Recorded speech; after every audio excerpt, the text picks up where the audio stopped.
Finalmente, tenemos que platicar sobre las gráficas y la representación de resultados. Esto es algo que ha ido cambiando de forma importante en los últimos años. Vamos a ver por qué. Eh, Hay muchos puntos en donde nos podemos confundir y pues, nos vamos a enfocar en cómo evitarlos. Vamos a primero a empezar con esta pequeña pregunta. Hay cuatro medicamentos que aumentan la fracción de eyección del ventrículo izquierdo y reportan la misma media y la misma desviación estándar de mejoría. ¿Cuál prescribirían? Pónganle pausa, piénsenlo un ratito. Y bueno, este es un ejemplo de un artículo justo sobre gráficas en artículos médicos. En este caso, pues tenemos la misma media, la misma desviación estándar, pero en el caso concreto de la B, vemos que todos los pacientes mejoraron, ¿no? O sea, tenemos la misma magnitud del efecto, pero en este caso es uniforme, es consistente. En cambio, por ejemplo, en este otro hubo pacientes que hasta empeoraron. Y fíjense cómo una gráfica me puede decir más información que simplemente la diferencia en la media y en la desviación estándar. Hay muchos tipos de gráficas. Eh, de barras, o sea, cada vez son más y más complejas, de correlaciones, de redes, de pastel, y la verdad es que todas tienen sus fortalezas y sus debilidades. No hay un tipo de gráfica que sea perfecto y realmente lo que determina si una gráfica es buena o no es el tipo de datos y la información que me están dando. Ciertos tipos de datos van mejores con unas gráficas que con otros. Y una gráfica efectivamente me puede decir más que 1000 palabras.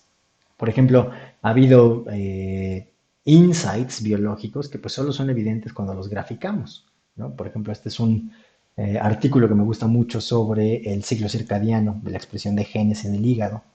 Y si yo analizo un solo gen o lo veo por separado, pues puede ser que no me dé cuenta que en realidad muchos genes están cambiando juntos, ¿no? O sea, ese tipo de insight pues, solo viene cuando yo veo la información de forma gráfica. O la localización de los cromosomas en profase en las láminas del núcleo, pues esto por primera vez demostró biológicamente que no era aleatorio. O sea, hay tipos de ideas que solo van a ser evidentes cuando los grafico, y bueno, ese es el principio de muchos tipos de análisis, en específico del análisis de componentes principales, o lo usamos mucho también en citometría de flujo, por ejemplo. Eh, el ver las cosas nos da a veces más información que simplemente leerlas. Sin embargo, esas 1000 palabras pueden no ser útiles o pueden traer mentiras. Obviamente a forma de chiste, una gráfica puede ser que me esté dando información redundante con el objetivo de distraerme. Entonces, eso también lo tenemos que tomar en cuenta y pues muchas veces las gráficas son formas de decir mentiras a la luz del sol. Rara vez los errores en las gráficas van a ser tan grotescos y groseros como estos, ¿no? O sea, la mayor parte de los errores en las gráficas no son falseando datos, es más bien presentándolos de formas diferentes, ¿no? O sea, en este caso, pues, denunciaron en Twitter que pusieron esta gráfica cuando en el mismo día, en la misma conferencia, dieron un valor diferente, ¿no? O sea, esta gráfica pues claramente es falsa porque no está incluyendo el valor que ellos mismos dieron. O gráficas como estas, ¿no? En las que la barra tiene un valor distinto al que llega el eje, en donde el valor que tiene el límite de la barra que están presentando pues es diferente. O sea, rara vez se van a encontrar errores de estos en un artículo científico. En un artículo científico el tipo de errores no son propiamente errores, son más bien formas distintas de expresar los datos para hacerlos ver mejor o peor, dependiendo sea el caso. Y es así como vemos que si yo voy a expresar cierto tipo de información, pues puedo escoger de las muchas opciones que tengo cuál es la que mejor expresa esos resultados, la que además de decirme la magnitud del cambio, me dice, en el caso del ejemplo que pusimos, que el cambio fue consistente en todos los participantes, ¿no? Por supuesto, si tengo 10.000 participantes, pues esta gráfica ya no es una opción viable y entonces a lo mejor tengo que cambiar a otra. Lo primero que tengo que preguntarme cuando veo una gráfica es si esta gráfica es necesaria. Si no es necesaria, a lo mejor está ahí para distraerme. Como diría Marie Kondo, esta gráfica me dice algo y pues fíjense cómo la gráfica del panel A no me dice nada que yo no pueda poner en el texto. O sea, me está diciendo que hubo una mejoría de 8 con una desviación estándar de 2 contra 5 y una desviación estándar de 2, ¿no? O sea, hubo una mejoría, hay una diferencia de 3 entre las dos medias y la desviación estándar es igual para los dos grupos. Híjole, pues esa gráfica es totalmente dispensable, ¿no? O sea, no me está diciendo más que lo que unas cuantas palabras. En cambio, esta gráfica sí me está diciendo más, ¿no? Me está diciendo que no todos mejoraron. O sea, a lo mejor valdrá la pena ir a ver por qué estos mejoraron y estos empeoraron. Una gráfica me puede dar más información o me debería dar más información que lo que cabe en el texto, porque si no, pues ¿para qué lo pongo en el texto? Ahora, esta gráfica es la mejor forma de representar lo que se quiere comunicar o lo que se busca.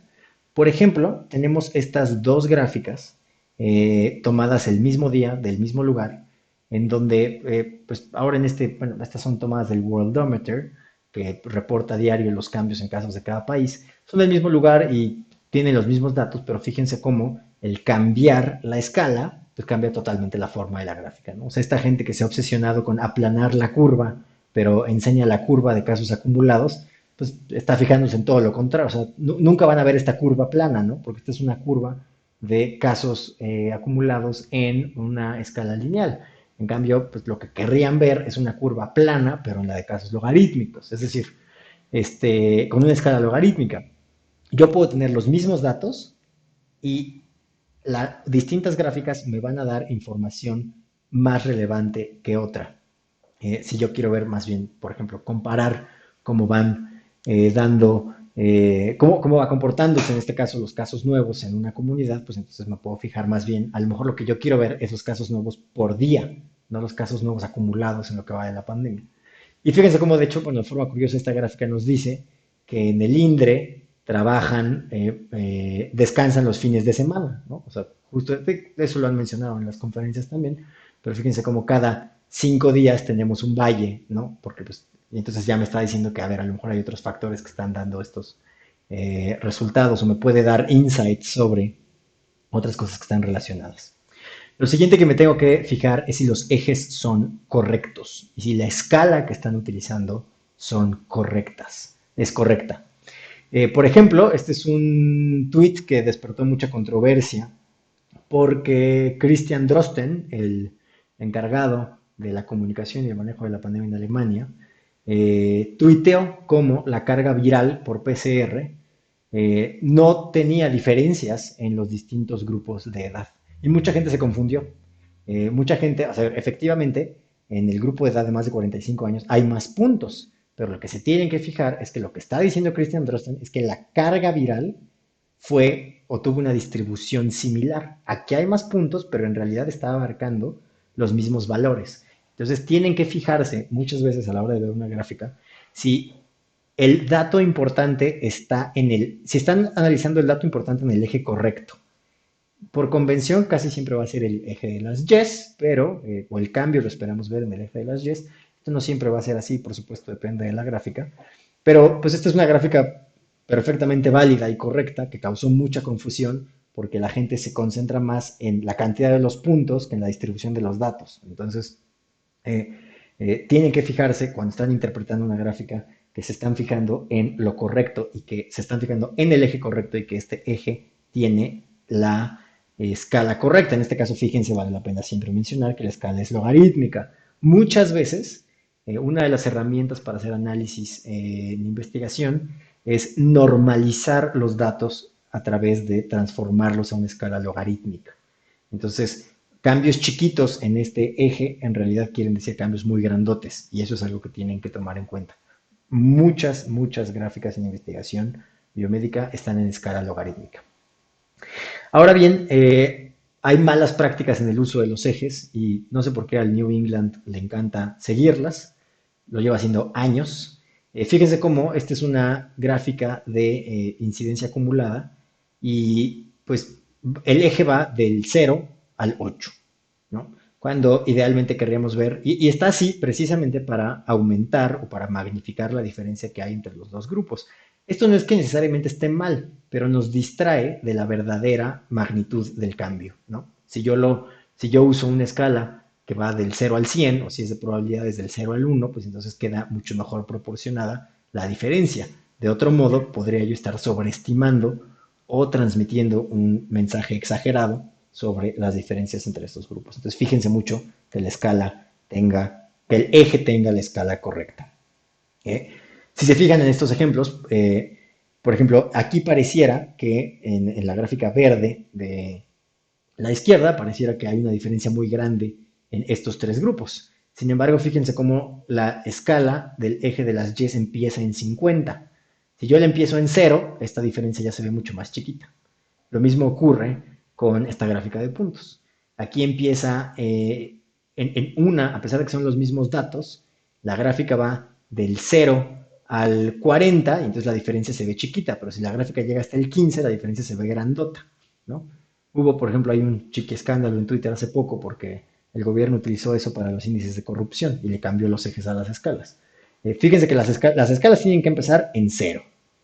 Y o idealmente tienen que empezar en 0 o en lo que sea equivalente al no cambio del fenómeno que están analizando. Y pues tiene que llegar a un lugar, a un valor razonable, porque pues yo puedo hacer ver una diferencia como más grande o más chiquita simplemente jugando con el eje de las gráficas. Ahora bien, hay un grupo de gráficas que se utilizan mucho, que son las gráficas de caja y bigotes, en donde nos dan información muy útil. La caja, este tipo de gráficas tienen típicamente una raya central que corresponde a la mediana y la caja está delimitada por el rango intercuartílico, es decir, la distribución de resultados entre el cuartil 1 y el cuartil 3.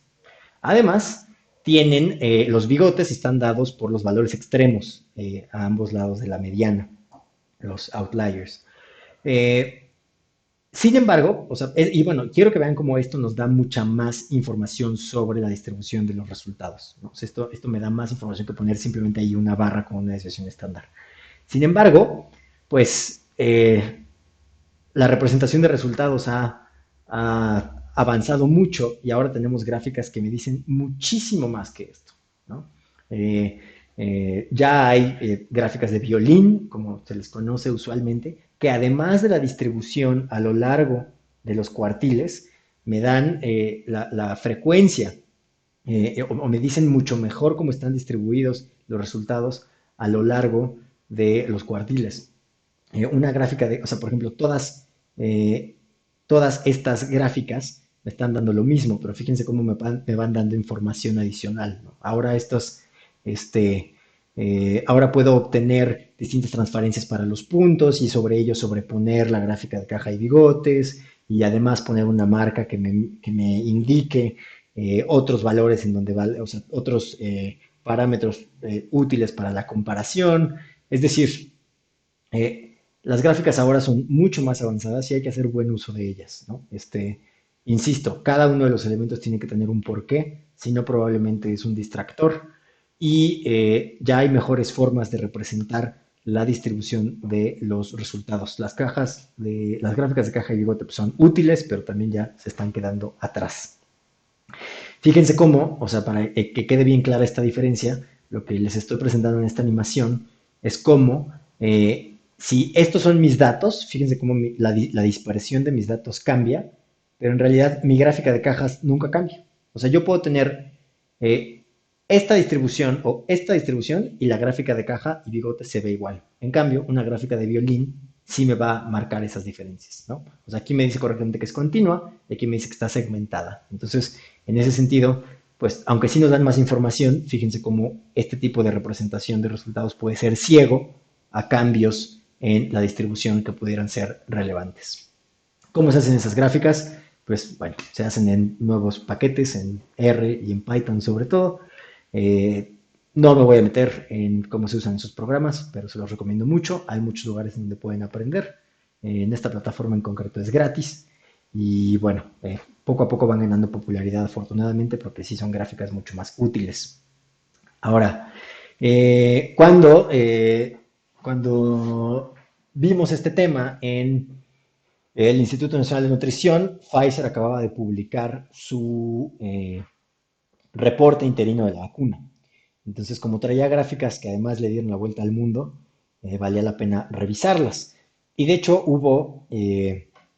también hubo controversia en Twitter, digo, en Twitter solo hay controversia, Pero, o sea, hubo gente que vio esta gráfica y que dijo que era la cosa más bella que habían visto en todo el año, que era el resultado de sus oraciones. Y hubo gente que pues tenía una visión como mucho más pesimista, ¿no? O sea, aquí le dicen, arreglé tu gráfica. ¿Por qué? Porque si se fijan, la gráfica del reporte de Pfizer va del 0 al 0.004. Y aquí la gráfica va del 0 al 40.000, que es el número de participantes que reclutó Pfizer. Teníamos que ser muy cuidadosos en no creer cosas simplemente porque queremos que sea verdad. Todos estamos sesgados a creer lo que queremos que sea verdad. No hay nadie más sencillo de engañar que nosotros mismos. Richard Feynman, que es pues, tal vez una de mis personas favoritas, eh, estaba lleno de sabiduría y esta es una de las recomendaciones que daba. Todos queremos pensar que esto funciona muchísimo, sí. Esta gráfica nos puede hacer pensar que funciona muchísimo, sí. Sin embargo, si hacemos una escala completa, nos va a hacer dudar de sus resultados. ¿Qué es lo que tenemos que hacer? Pues revisar los datos bien, acordarnos cómo está definido el desenlace primario. Y esto a lo mejor es un buen ejemplo para concluir el curso. Acuérdense en ver que el desenlace primario sea clínicamente relevante. En este caso, ¿qué nos importa prevenir? ¿Contagios sintomáticos o hospitalizaciones? ¿Qué nos importa prevenir? ¿Uso de paracetamol o fallecimientos? Sería imposible, y esto no es una crítica a los estudios de las vacunas, sería imposible, pues el tamaño de muestra que se necesita para ver un efecto en hospitalizaciones es enorme, ¿no? Es prohibitivo. Sin embargo, lo tenemos que tomar en cuenta. Si nosotros hacemos cuentas con los datos del reporte, pues tenemos un número necesario de tratar de 42 para prevenir un caso sintomático a los 5 días después de la primera dosis. No es que esto esté mal, pero por ejemplo, si lo comparamos con el número necesario de tratar del 14 de la vacuna de influenza, pues nos pone las cosas un poquito más en perspectiva. No es un estudio diseñado para ver cambios en hospitalizaciones, pero si usáramos los datos de hospitalizaciones perdón, de casos graves que recopilaron, tenemos un número necesario de tratar muchísimo más elevado. Y hay que tomar en cuenta también que pues seguimos sin saber si la vacuna tiene eficacia a largo plazo, si va a ser, si es eficaz para prevenir infecciones asintomáticas. Solo la de Oxford y la de AstraZeneca ha reportado datos al respecto. No sabemos si tiene un efecto contra la mortalidad, no sabemos si tiene la transmisión. Es decir, son excelentes noticias las vacunas, pero pues todavía hay desenlaces que no están resueltos y que tenemos que seguir vigilando. No podemos simplemente cantar victoria. También hay que recordar que los casos severos que se observaron en este estudio no fueron tan severos como los que vimos en el hospital. Nadie se intubó, solo una persona fue a dar a UTI y por un bloqueo de haz de His que pues, resolvió en muy poquito tiempo solito. Y pues tenemos que tomar en cuenta que, o sea, insisto, si usáramos esos datos, tendríamos que vacunar a 18.000 personas para prevenir un ingreso a UTI. No es un estudio fabricado, diseñado, perdón, para eso, pero son cosas que teníamos que tomar en cuenta. Lo que les quiero decir es que hay que vacunarse. Sí, sí hay que vacunarse. ¿Por qué? Porque es segura. Y si hacemos el balance de costo-beneficio, pues los riesgos son nulos y los beneficios potenciales son altos, solo que no los tenemos confirmados todavía o no por ese reporte. Puede ser que sea efectiva para lo que sí nos importa, hospitalizaciones, fallecimiento, transmisión. Y además hay que poner el ejemplo, ¿no? Lo único es que no podemos asumir que porque esa gráfica se ve muy bonita, ya, ¿no? La pandemia se va a acabar, ¿no? No podemos bajar los brazos. Como conclusión del curso, no se trata de no creer en nada. Lo que quiero decir es que hay, o sea, hay formas sanas e insanas de ser escéptico. No hay que ser escéptico por default. No, más bien, eso lo voy a refrasear. Sí hay que ser escéptico por default. Espero haberlos convencido de eso. Porque ya vimos que es más probable que un estudio tenga conclusiones equivocadas que lo contrario. Ya vimos que hay muchas cosas que revisar. Ya vimos que hay muchas cosas en donde podemos, trampas en donde podemos caer. Mi postura no debe ser que este estudio es probable, las conclusiones de este estudio son probablemente ciertas porque se publicó en Lancet, en JAMA o en el New England. Debe ser lo contrario. Mi postura por default debe de ser escéptica. Sin embargo, si alguien me muestra evidencia de buena calidad, entonces sí debo de cambiar mis conclusiones. Y en ese sentido, pues bueno, me gusta mucho Star Wars y creo que este meme lo resume perfectamente, ¿no? Hay que ser como Han Solo. Empezó sin creer que la fuerza existía, le enseñaron evidencia de buena calidad y cambió sus conclusiones. No se trata de no creerle a nadie por no creerle a nadie. Se trata de no creerle a nadie, pero saber identificar cuando tenemos evidencia por la que sí vale la pena cambiar nuestra práctica clínica. Eso es todo por este curso. Espero que lo hayan encontrado útil, interesante. Si tienen interés, pues podemos continuar la práctica de estos conceptos revisando artículos conforme vayan saliendo o haciendo videos sobre otros temas de estadística y de investigación que les interesen. Espero que lo hayan encontrado útil y que les ayude para tratar a sus pacientes, que a fin de cuentas pues, es el objetivo principal de todo lo que hacemos. Muchas gracias por su atención.